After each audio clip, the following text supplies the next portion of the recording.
너희 미천을 통하여 말씀 전하게 하시니 감사와 찬양을 드립니다. 이 시간도 부족한 중에 마른 막대기 같은 이 입술에 성령님의 놀라운 은혜를 부어주셔서 비록 비대면으로 드려지는 예배일지라도 우리 성도님들이 말씀을 통하여서 은혜 받게 하시고 말씀 의지하여 진정 하나님께서 인정하시는 복 있는 자로서 이번 한 주간도 말씀 충만 성령 충만함으로 승리의 기쁨 누리게 하여 주시옵소서. 감사드리며 존귀하신 예수님의 이름으로 기도드리옵나이다. 아멘. 아, 오늘은 마주 보면서 인사가 어려우니까 제가 대표로 인사드리도록 하겠습니다. 한 주간도 안녕하셨습니까? 네, 반갑습니다. 한 번 더 인사하겠습니다. 우리 집사님은, 우리 장로님은, 우리 성도님은 우리 교회 진정한 복 덩어리들이십니다. 네. 여러분, 복 있는 사람은 과연 어떤 사람을 의미할까요? 오늘 이 시편 1편의 말씀을 통해서 복 있는 사람이 과연 어떻게 사는 사람인지 함께 은혜 나눴으면 좋겠습니다. 본문에 들어가기 앞서 시편에 대해서 간단하게 말씀드리겠습니다. 성도님들 잘 아시듯이 시편은 크게 5권으로 나누어져 있습니다. 그리고 주로 찬양의 시이죠. 그런데 찬양도 엄밀히 말하면 고백이고 기도입니다.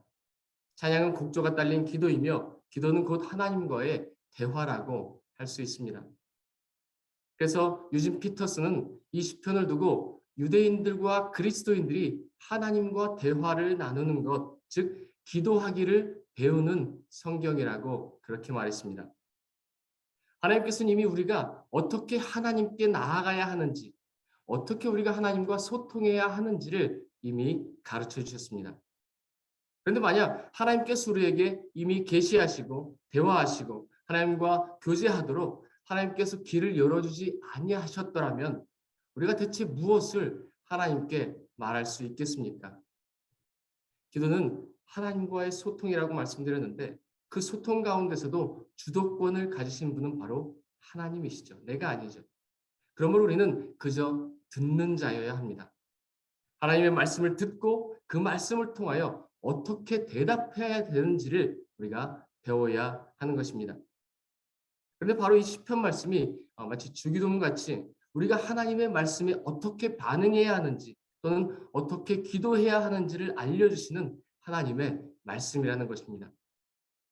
시편에서는 우리의 삶에서 하나님을 향한 우리의 갈망, 기쁨 또는 고통과 절망과 같은 여러 가지 높고 낮음을 보여주고 있습니다. 이것이 바로 진정한 믿음의 반응들이죠. 하나님은 우리의 삶에서 가깝게 느껴질 때가 있죠. 때로는 정말 멀리 느껴질 때가 있습니다. 사막에서, 산에서, 가난 가운데서, 정말 아무것도 없는 가운데서, 그리고 기다림 가운데서 우리는 하나님을 찾을 때가 있죠. 오늘 산의 정상으로 이끌림 받아 올라갔다가 내일은 정말 깊은 골짜기에서 부르짖을 수도 있습니다. 오늘은 빛나지만 내일은 어두움 가운데 있을 수도 있습니다. 오늘은 삶을 느끼지만 내일은 죽음 앞에 있을 수도 있습니다. 바로 이러한 인생의 도전들 가운데 하나님께 대답하는 것을 배우게 되는 말씀이 바로 이 시편이라는 것이죠. 이렇듯 시편은 그리스도인의 인생 여정의 지침서라고 할 수 있습니다. 그 중에서도 오늘 본문 말씀인 시편 1편은 시편 전체의 서론으로서 시편 전체의 방향을 제시해주고 있습니다. 또한 우리에게 길을 잘 안내해주는 그런 내비게이션과 같이 하나님의 백성들이 가야 하는 올바른 길을 제시해주고 있습니다. 그 길은 하나님의 율법을 배우고 묵상하며 또한 지키는 길인데 그 길은 세상 사람들이 가는 길과는 완전히 다른 길이며 매우 아름답고 풍성한 삶을 사는 길이라고 성경에서 우리에게 말씀해주고 있습니다. 우리가 차를 타고 갈 때에도 차선을 잘 지키고 교통법규를 잘 따라야지 사고 없이 무사히 목적지에 도착할 수가 있습니다. 배도 항로가 있죠. 항로를 벗어나 엉뚱한 길로 가다가는 암초에 부딪혀 좌초할 수도 있고 비행기 역시 정해진 항로로 비행하지 않으면 아주 끔찍한 사고로 이어질 수가 있습니다. 마찬가지로 우리 성도들이 이 세상을 살아갈 때에도 걸어가야 할 그 정해진 길이 있는데 바로 그 정해진 길을 하나님의 율법이 제시해주고 있는 것입니다.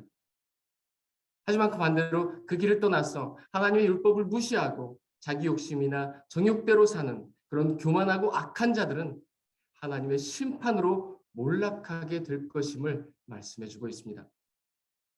그렇다면 오늘 본문 말씀에서는 어떠한 복됨을 말하고 있습니까? 많은 사람들이 시편 1편의 주제를 토라, 즉 율법이라고 말합니다. 맞습니다. 굉장히 중요한 단어이죠. 토라가 의미하는 것은 좁게는 모세의경이라고 말할 수도 있고 넓게는 하나님의 모든 언약의 말씀을 말합니다. 그리고 보다 일반적인 의미에서는 하나님의 가르침이라고 말할 수 있습니다.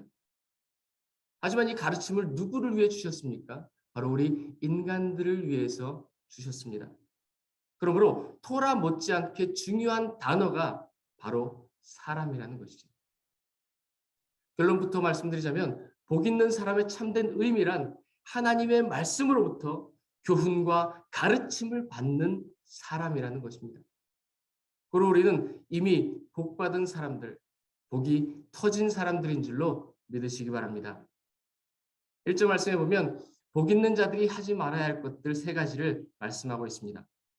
먼저 악인의 꾀를 쫓지 않으며 죄인의 길에 서지 않으며 오만한 자의 자리에 앉지 않는 것입니다. 이 세 문장은 세 단계로 진행되고 있지만 어떻게 보면 동일한 의미를 지니고 있습니다. 그 동일한 의미는 바로 악한 자들을 가까이 해서는 안 된다는 것이죠. 악한 사람들이 우리 주변에 있으면 그들의 영향을 받을 수밖에 없습니다. 악한 길을 따라갈 수밖에 없죠. 그래서 복 있는 사람은 악인들을 멀리하며 그 말 듣는 것 자체를 삼가해야 하는 것입니다. 우리가 악인의 꾀를 쫓지 않냐고 그 마음을 지켜낸다면 악한 자들이 와서 아무리 우리를 정말 해치려고 할지라도 아무리 우리를 쓰러뜨리려고 할지라도 우리는 절대로 쓰러지지 않을 것입니다. 하지만 그와 반대로 악인의 생각이 그 사람의 마음을 정복한다면 그 마음의 생각은 결국 행동으로 이어지게 되겠죠. 그렇게 되면 그러한 사람은 바로 두 번째 단계인 죄인의 길에 들어서게 되는 것입니다. 하긴 요즘은 묻지마 범죄 같은 그런 것들이 자주 일어납니다. 하지만 그것은 약간 정신 이상자들이 하는 행동이고 정신 이상자가 아닌 이상 아무 생각 없이 죄를 짓지는 않죠. 악인의 꾀에 넘어갔기에 죄인의 길에 들어서게 된다는 것입니다. 그리고 그 죄의 길에 들어서면 죄의 발목을 잡히게 됩니다. 그러면 그 길에서 탈출은 시도조차 하지 않은 채 자포자기하게 되죠. 그렇게 되면 바로 세 번째 단계인 오만한 자의 자리에 앉게 되는 것입니다. 여러분, 오만한 자가 얼마나 무서운 줄 아십니까? 오만한 자는 하나님을 인정하지 않는 사람을 말합니다. 죄를 짓다 이제는 교만이 하늘을 찌르는 자입니다. 잠언 16장 18절 말씀에서 교만은 패망의 선봉이요 거만한 마음은 넘어짐의 앞잡이니라라고 말씀하고 있는데 이 얼마나 무서운 말씀입니까? 여러분, 죄가 이렇게 무서운 것입니다. 오만한 자의 자리는 결코 하나님의 사람이 앉아서는 안 되는 자리인 것입니다. 우리는 우리의 일이 잘 될수록 명예가 높아질수록 돈을 많이 벌수록 직분이 높아질수록 교만해지지 않도록 기도하고 또 기도해야 합니다. 사랑하시는 성도님 여러분, 우리가 하나님께서 말씀하시는 바로 그 복 있는 사람들인 줄 믿으시고 날마다 겸손히 주를 섬기며 세상의 모든 죄의 유혹들을 믿음으로 그리고 기도로 이겨내시기를 간절히 부탁드립니다. 이제 2절 말씀에서는 오직 여호와의 율법을 즐거워하며 그의 율법을 주야로 묵상하는도다라고 말씀하고 있는데 이것은 바로 복 있는 사람들이 해야 할 적극적인 의무 사항을 말씀해 주고 있죠. 바로 하나님의 말씀을 묵상하라는 것이죠. 또한 토라, 즉 율법이라는 단어를 두 번이나 반복해서 사용함으로써 하나님 말씀을 중심으로 살아가는 그 삶이 진정으로 복된 삶인 것을 우리에게 강조해 주고 있습니다. 진정한 복은 우리가 날마다 하나님을 알아가는데 심령으로부터 받는 복입니다. 이것은 인간으로서 최고의 복이죠. 그래서 오늘 이 말씀에서 복 있는 자는 무엇보다 먼저 하나님의 말씀을, 하나님의 율법을 묵상하며 즐거워하는 자라고 말씀하고 있습니다. 왜냐하면 그 율법 안에 하나님의 마음이 담겨 있기 때문입니다. 우리가 이 언약을 지켜 행하면 하나님께서는 우리에게 모든 복을 차고 넘치도록 주신다고 약속하셨습니다. 하나님께서 그 사랑하는 자녀들에게 복 주시고 복 주시기를 원하셔서 우리에게 율법을 주신 줄로 믿으시기 바랍니다. 그런데 우리가 한 가지 조심해야 할 것은 오늘 본문에서 말하는 그 복됨이 어떤 요술방망이나 램프 속의 지니처럼 내 삶에 필요한 것들을 채워주며 해결해주는 어떤 문제 해결사 정도로 생각되어져서는 안 된다는 것입니다. 물론 우리 삶에 필요한 그런 물질적인 복이나 건강의 복도 하나님께서 우리에게 주시는 우리에게 필요한 중요한 복임에 틀림이 없습니다. 하지만 자기 희생과 사랑의 실천이 없이 그저 건강과 물질적 축복만을 바라는 이 시대의 기복주의적 경향을 우리는 경계해야 합니다. 기독교의 축복은 그것이 다가 아니죠. 기독교의 축복은 지금 여기 이 세상 속에서 하나님과 소통하고 하나님과 동행하는 축복입니다. 제가 좋아하는 찬양이 있습니다. 물론 한두 곡은 아니지만 그중에서 찬송가에서 몇 곡을 뽑자면 191장 다들 아시죠? 내가 매일 기쁘게 순리의 길 행함은. 저는 이 찬양을 부르면서 정말 십자가 보혈 찬양보다도 더 많이 울었던 기억이 있습니다. 얼굴에서는 정말 기쁨이 흘러넘치는데 눈에서는 눈물이 계속 흘러내리더라고요. 특히나 저는 그 찬양의 3절 가사를 너무나도 좋아합니다. 나와 동행하시고 모든 염려하시니 나는 숲의 새와 같이 기쁘다. 내가 기쁜 마음으로 주의 뜻을 행함은 주의 영이 함께함이라. 내가 기쁜 마음으로 주의 뜻을 행할 수 있음이 바로 성령 하나님께서 나와 늘 함께 하시고 나를 붙잡아 주시기 때문이죠. 이 얼마나 큰 축복입니까? 또한 찬송가 406장 고난 내 영혼 편히 쉴 곳과 풍랑 잃어도 안전한 보고. 447장 이 세상 끝날까지 주 섬겨 살리니. 그리고 445장 대산을 넘어 험곡에 가도 빛 가운데로 걸어가면. 243장 저 요단강 건너편에 화려하게 베는 집. 246장 나 가나안 땅 귀한 성에 들어가려고 내 중한 죄짐 벗어버렸네. 네. 289장 주 예수 내 마음에 들어와 계신 후 변화의 새 사람 되고. 438장 다 아시는 내 영혼이 은총 입어 중한 죄짐 벗고 보니 등. 근데 제가 좋아하는 찬양을 가만히 살펴보니 제가 좋아하는 찬양의 대부분이 주님과 하나님과 동행하는 내용의 찬양이거나 저 천국, 저 본향 관련된 찬양들이었던 것입니다. 거기서 저는 다시 한번 깨달음을 얻었습니다. 주님과 동행할 때 그곳이 초막이건 궁궐이건 높은 산이건 거친 들이건 주와 동행하는 그곳이 그 어디나 바로 하늘나라가 된다는 것입니다. 그렇습니다. 주님과 동행하면서 사는 이 세상이 바로 천국의 삶입니다. 아멘이십니까? 네. 또한 기독교의 축복은 십자가의 축복입니다. 지금 여기 이 세상 속에서 우리가 예수님을 따라 십자가를 지는 것이 바로 축복이라는 것이죠. 십자가는 우리를 향하신 하나님의 사랑입니다. 십자가는 우리를 지옥불에서 건져내신 하나님의 최고의 사랑의 표현인 것입니다. 그 십자가의 보혈이 없었다면 우리는 죄 사함을 받지 못했을 것이고 따라서 구원의 기쁨과 감격도 누리지 못했겠죠. 이러한 십자가를 모르고 어떻게 하나님의 축복을 누릴 수가 있겠습니까?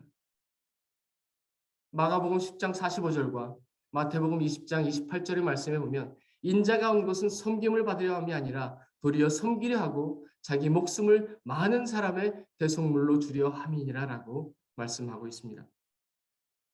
여러분, be blessed라는 말은 축복이라는 말이죠. 그런데 놀라운 사실은 이 bless라는 단어와 blood, 즉 축복과 피라는 단어의 어원이 같은 데서 출발했다는 것입니다. 다시 말하면 be blessed라는 말은 축복의 의미와 더불어서 피 흘림을 받은 사람이라는 의미까지 들어있다는 것입니다. 놀랍지 않습니까? 지금 화면에 보이는 성도님들의 표정을 보니 하나도 안 놀라시는 것 같아요. 저만 놀랐습니까? 네. 좀 놀라면 놀란 표정을 좀 지어주세요. 네. 이것이 의미하는 것은 예수님이 십자가에서 피를 흘려주심으로 축복이 이 세상에 왔다는 뜻이고, 예수님이 피 흘리심은 하나님의 구원을 이 세상에 가져다 주는 축복의 통로가 되었다는 것입니다. 자신을 희생하시어 죽기까지 우리를 섬겨 주시는 것이죠. 이 얼마나 고귀한 섬김입니까? 하나님께서는 우리에게 정말 목숨까지 내어줄 것을 요구하지 않으십니다. 그저 하나님과 이웃을 사랑하고 섬겨주라 하셨죠. 여러분, 십자가가 다른 것이 아닙니다. 희생이 다른 것이 아닙니다. 예수님의 섬김을 본받는 것, 그것이 바로 십자가입니다. 예수님께서는 누구든지 나를 따라오거든 자기를 부인하고 자기 십자가를 지고 나를 따를 것이니라라고 말씀하셨죠. 여기서 이 십자가는 어떻게 보면 희생의 십자가 같이 보이지만, 이 십자가는 희생이 아닌 우리에게 죄사함과 구원을 허락하신 사랑과 섬김과 축복의 십자가인 줄로 믿으시기 바랍니다. 그런데 십자가는 아무나 질 수 있는 것이 아닙니다. 죄사함을 받고 구원받은 하나님의 백성, 바로 천국 백성들만이 질 수 있는 십자가인 것이죠. 이 얼마나 축복된 말입니까? 하나님과 동행함, 그리고 예수의 십자가의 보혈이 우리에게 가장 큰 축복이며 은혜인 줄로 믿으시기 바랍니다. 3절 말씀에 보면 그는 시냇가에 심은 나무가 철을 따라 열매를 맺으며 그 잎사귀가 마르지 아니함 같으니 그가 하는 모든 일이 다 형통하리로다. 이 말씀은 의인이 누리는 평안함과 안정감에 대한 비유이죠. 의인을 시냇가에 심겨진 나무로 비유하고 있습니다. 원문을 다시 번역해 보면 그는 물 있는 시내에 심겨진 나무와 같다입니다. 물 있는 시내에 비유하는 이유는 당시 그 팔레스타인 지역의 특성 때문이죠. 비가 없고 건조한 지역에서의 물은 축복입니다. 구약시대의 우물은 생명의 근원이며 가장 큰 자산이었죠. 요즘 시대로 말하면 거의 우물은 유전과도 같은 그러한 존재였습니다. 그래서 그들이 쉽게 이해할 수 있도록 이렇게 비유해 주시고 계신 것이죠. 그런데 여기서 시냇가는 율법에 대한 상징입니다. 말씀대로 사는 사람은 물가에 심겨진 나무처럼 그 삶이 형통합니다. 그럴 수밖에 없는 것이 그 뿌리가 하나님께 닿아있기 때문에 뿌리가 마르지 않고 형통할 수밖에 없다는 것입니다. 하지만 그와 반대로 말씀대로 살지 않는 사람, 즉 악인은 어떻다고 말씀하죠? 바람에 나는 겨와 같다고 말씀합니다. 그럼 이 겨가 무엇입니까? 그것은 아무 그늘도 만들 수 없으며 물도 과실도 그 어떠한 것도 내어줄 수가 없는 존재이죠. 그것은 알맹이가 없습니다. 그저 불에 던져져 태워질 것이죠. 제가 어렸을 적에 외갓집에 가면 아궁이에 불을 지필 때 이 겨를 불쏘시개로 썼던 기억이 있습니다. 말씀대로 살지 않는 사람들이 한때는 잘 되는 것 같아 보입니다. 그들은 하나님께서 그냥 내버려 두시는 것 같지만 그들은 결국 하나님의 심판을 받게 되며 파멸에 이르게 되는 것이죠. 그러므로 5절 말씀에서 악인 심판을 견디지 못하며 죄인이 의인의 회중에 들지 못한다고 그렇게 말씀하고 있는 것입니다. 악인들은 그들의 눈에 보이는 것, 바로 이 세상 것들이 전부라고 생각하는 자들입니다. 그래서 그들의 삶은 사랑의 베풀미 없이 자기 욕심만 채우고 자신의 정욕대로만 살아가죠. 그들은 하나님 앞에 당당히 설 수 없습니다. 인간의 진정한 복은 죽은 후에 하나님 앞에서 판가름 나게 될 것입니다. 진정 복 있는 자들은 자기 마음대로, 자기 정욕대로 사는 사람이 아닌 하나님의 말씀대로, 하나님 말씀에 붙들려서 그 말씀을 의지하며 사는 사람들입니다. 마지막 절에서 그 말씀대로 사는 의인의 길은 여호와께서 지키심으로 날마다 형통할 것이고 악인의 길은 파멸에 이를 것이라고 말씀하고 계십니다. 우리 복 있는 사람들은 2절의 말씀처럼 여호와의 율법을 즐거워하며 주야로 묵상하는 사람들입니다. 그렇다면 좀 더 구체적으로 어떻게 사는 것이 하나님께서 원하시는 그러한 의인의 삶일까요? 첫째로 하나님의 말씀을 그 말씀대로 믿어야 합니다. 우리가 세상을 살다 보면 기쁜 일들만 있는 것이 아니죠. 때로는 환난과 역경이 찾아올 때가 있습니다. 때로 하나님께서는 고난을 통해서도 우리에게 깨달음을 주십니다.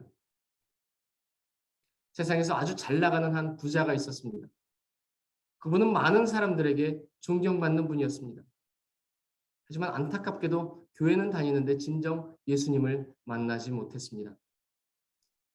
그런데 그분이 어느 날 암 말기라는 그런 사형 선고를 받게 됩니다. 이제 그에게 세상의 명예나 돈 따위는 다 필요가 없어졌겠죠. 그저 건강해지는 것만이 그의 소원이었습니다. 그러던 중에 열심히 말씀 보며 말씀을 말씀대로 믿고 말씀을 의지하면서 진정으로 예수님을 만나게 되었고 또한 병이 치료되고 회복되는 놀라운 기적이 일어났습니다. 그렇다면 그 암덩어리가 그분에게 있어서 불행일까요? 축복일까요? 불행일까요? 축복일까요? 축복이라고요? 네. 남의 일이라고 그렇게 함부로 말하는 거 아닙니다. 네. 예수님을 믿음에도 불구하고 살기 힘들다고 삶을 포기하는 것은 말씀이 그 귀에 들리지 않아서입니다. 말씀을 말씀대로 믿지 못했기 때문입니다. 말씀이 귀에 들리지 않으면 아무리 교회를 열심히 다닌다 할지라도 나의 아픈 상처를 치료할 수 없습니다. 말씀으로 회복되지 못한다면 그 누구도 그 삶을 치유해 줄 수 없습니다. 그러므로 우리는 날마다 말씀을 묵상하며 그 말씀을 즐거이 따를 때 하나님께서 주시는 모든 복을 받아 누릴 수 있다는 것이죠. 물론 저도 2번의 암을 정말 기적같이 이겨냈지만 여러분, 암이 낫는 것만이 기적이 아닙니다. 죄인으로 죽을 수밖에 없는 내가 그리고 여러분이 이렇게 예수 믿고 구원받아서 이 자리에 나와서 각자의 처소에서 예배드리고 있는 것 자체가 기적인 줄로 믿으시기 바랍니다. 둘째로 하나님의 말씀에 무조건적으로 순종해야 합니다. 사무엘상 15장 22절 말씀입니다. 여호와께서 번제와 다른 제사를 그의 목소리를 청종하는 것을 좋아하심같이 좋아하시겠나이까. 순종이 제사보다 낫고 듣는 것이 순양의 기름보다 나으니라고 했습니다. 이 말씀을 보면 순종은 하나님의 목소리를 청종하는 것이라고 말합니다.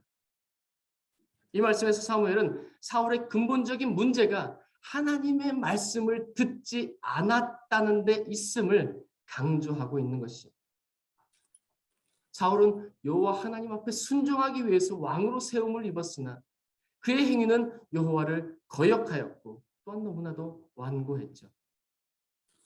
계속해서 23절 말씀에 보면 하나님께서 거역은 점치는 죄와 같이 사악한 죄로 여기시고 완고한 것은 사악한 신의 우상에게 절하는 그러한 죄와 같이 여기신다고 말씀하고 있습니다. 이 2가지는 하나님께서 구약의 어떤 다른 죄보다도 가증하게 여기던 것들입니다. 그 결과가 어땠습니까? 결국 사울이 하나님을 그 말씀을 버린 것 같이 하나님께서도 사울을 버리셨다는 것입니다. 이 말씀을 그저 사울의 일로만 생각하지 마시고 이 말씀으로 인해서 우리 자신을 다시 한번 돌아보기를 원합니다. 혹시 정말 내가 사울과 같이 완고하여서 하나님의 말씀을 온전히 청종하지 못하고 순종하지 못하고 있지는 않습니까? 여러분, 하나님께서는 우리의 제사, 우리의 예배보다 하나님 말씀에 순종하는 것을 더 기뻐하십니다. 그러므로 하나님의 백성으로서 그 말씀에 순종하며 하나님을 기쁘시게 하는 저와 여러분들 되시기를 간절히 소원합니다. 셋째로 우리는 하나님의 뜻을 따라 기도해야 합니다. 우리는 하나님의 뜻을 의지하며 항상 하나님이 명령하시는 대로 그 길만을 따라가야 합니다. 예수님께서는 우리가 하나님의 뜻을 아는 일에 대하여 요한복음 7장 17절 말씀에서 이렇게 말씀하셨습니다. 사람이 하나님의 뜻을 행하려 하면 이 교훈이 하나님께로부터 왔는지 내 스스로 말함인지 알리라. 계속해서 18절에서는 스스로 구하는 자는 자기 영광만 구한다고 말씀하고 있습니다. 예수님은 사람의 요구가 아닌 하나님의 요구에 순종하셨습니다. 우리도 우리의 유익이 아닌 하나님의 나라와 하나님의 의를 구하며 하나님의 인도하심에 따라 순종하는 마음으로 기도해야 합니다. 바로 그러한 기도가 하나님의 인도하심을 기다릴 줄 알고 증거를 얻을 수 있는 기도인 것입니다. 우리는 또한 충분히 구하여야 합니다. 한두 번 기도하다 말고 응답이 없으니 하나님의 뜻이 아닌가 보다 하지 마시고 기도를 시작했다면 응답 받을 때까지 해야 합니다. 예레미야 33장 3절 말씀에 너는 내게 부르짖으라 내가 내게 응답하겠고 내가 알지 못하는 크고 은밀한 일을 내게 보이리라 하고 약속해 주셨죠. 우리가 구하고 찾고 드릴 때 열릴 줄로 믿고 기도하시기 바랍니다. 내 뜻과 내 시간을 정해놓고 하나님의 뜻을 묻는 것이 아니라 하나님의 뜻을 순종하려는 그러한 마음 자세로 그 뜻을 열심히 구하면 하나님께서 기꺼이 그 길을 여러분들에게 보여주시고 열어주실 줄로 믿습니다. 잠시 제 간증을 해도 되겠습니까? 네, 저는 저의 노력에 비해서 하는 일마다 결과가 아주 좋습니다. 저는 노래를 못합니다. 그런데 그런 제가 어찌 감히 여기서 못한다는 것은 다른 잘하는 성악가들에 비해서 못한다는 거죠. 네. 제가 어찌 감히 외국의 어떤 국립학교에 마지막 과정인 그 최고 연주자 과정까지 공부하고 실력도 안 되는데 어떻게 실음합창단 수석까지 했고 또 하나님께서 예비하신 아름다운 짝도 만나고 이해해 주시기 바랍니다.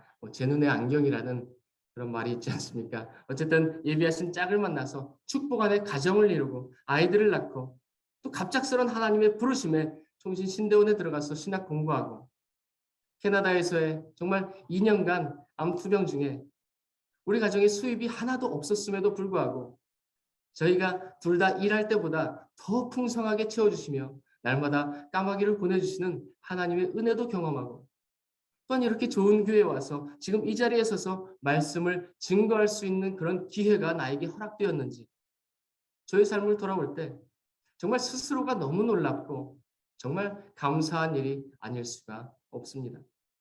정말 여기 표현으로 어메이징이죠. 사랑하시는 새생명 장로교회 성도님 여러분, 이 부족한 제가 어떻게 이런 큰 축복을 날마다 받아 누리는지 아십니까?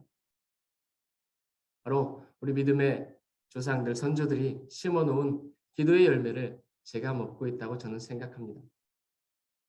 저희 증조부께서는 김두한 정도는 아니지만 충남 지역에서는 정말 모르는 사람이 없을 정도로 유명한 그런 주먹, 깡패셨습니다. 그런데 어느 날 교회 앞을 지나가다가 성도들의 찬송 소리에 감동을 받고 그 소리에 이끌려 예배당에 들어가게 되었고 말씀을 듣는 중에 하나님을 만나 울고 부르짖으며 자신의 죄를 회개했습니다. 그리고 나서 증조부님의 모든 삶이 변화가 되었습니다. 그래서 교회를 열심히 다니며 복음을 전하고 또한 독립운동가로서 독립운동에도 앞장서셨습니다. 그러다가 일본군에 잡히셔서 3년간 옥고를 치르셨는데 옥고를 치르는 동안 신학을 공부하기로 결심하시고 해방 후 옥에서 나와서 평양신학교에 들어가 신학을 공부하시고 나와서 쪽복음을 전하며 전도활동을 하시다가 제주도에 내려가셔서 하나님께서 이기풍 선교사님을 통해 세우신 모슬폭교회 제2대 위임 목사님으로 부임해서 목회하시다가 김제로 가셔서 여러 목사님들과 함께 김제노회를 창설하시고 그곳에서 목회하셨습니다. 안타깝게도 결국 옥에서 얻은 해수병이라는 병으로 생을 일찍 마감하셨지만 우리 가문을 믿음의 가문으로 그 축복의 문을 활짝 열어주셨습니다.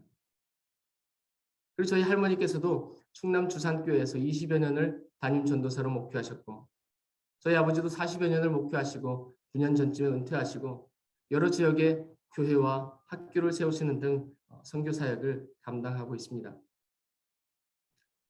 그리고 제가 지금 목회를 또 이렇게 하고 있고요. 저희 세 아들 중에 우리 가문의 5대째 목회자가 나올 줄로 저는 믿고 있습니다. 여러분, 제 자랑 같죠? 맞습니다.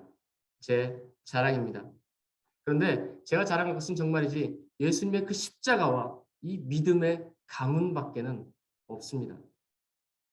우리 성도님 여러분도 여러분의 자녀와 후손들이 복받기 원한다면 기도를 하십시오.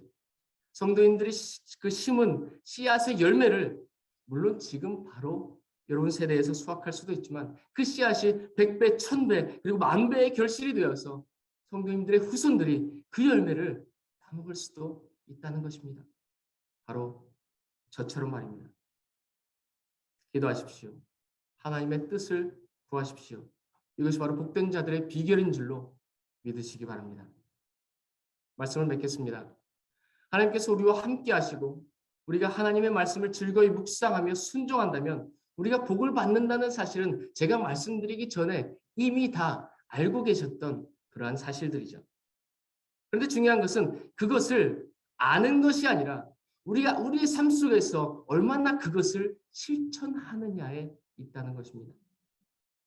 이 시편의 중심 메시지는 이렇게 하면 내가 복을 받을 것이다가 아니라 복 있는 사람은 이러이러한 삶을 산다에 있음을 명심하시기 바랍니다. 중요한 차이는 바로 이것입니다. 전자의 핵심은 복이 목적어가 되는 것이고 후자의 핵심은 복이 주어가 되는 것이죠. 복 있는 사람이 역사의 주어가 된다면 세상이 얼마나 달라질지 한번 상상해 보시기 바랍니다. 그런데 그 상상만으로도 너무 즐겁습니다. 가장 먼저 내가 변화되고 가정이 변화될 것입니다. 그리고 교회가 달라질 것입니다. 교회가 더 이상 어떠한 샤머니즘적인 기복의 종교로 오인받지 않을 것입니다. 또한 교인들은 문을 걸어 닫은 복의 창구가 아니라 정말 복 있는 사람으로서 삶의 문을 개방하고 복의 문을 활짝 열고 복의 근원이 되어 살 것입니다. 오늘 이 시간 다시 한번 우리를 돌아보기 원합니다. 지금 나의 삶이 시냇가에 심겨진 나무의 삶인지 아니면 교회의 삶인지 나의 삶이 창조적인 삶인지 아니면 소비적인 삶인지 내가 복의 근원인지 아니면 복을 삼켜 불태우는 그런 아궁이의 삶인지 다시 한번 생각해 보시기 바랍니다. 전 여기 계신 모든 성도님들이 복의 근원의 삶이 되셔서 하나님께로부터 큰 축복을 받기를 소원합니다. 그러므로 오늘 말씀과 같이 여러분의 삶 속에서 하나님의 말씀을 주야로 묵상하고 그 말씀을 말씀대로 믿고 의지하며 그 말씀을 순종함으로 지켜 행하고 또한 날마다 기도에 힘쓰셔서 하나님께서 약속하신 그 복을 모두 받아 누리시며 하나님께 큰 영광 올려 들리시는 그런 성도님들 다 되시기를 간절히 축원드립니다. 함께 기도하시겠습니다.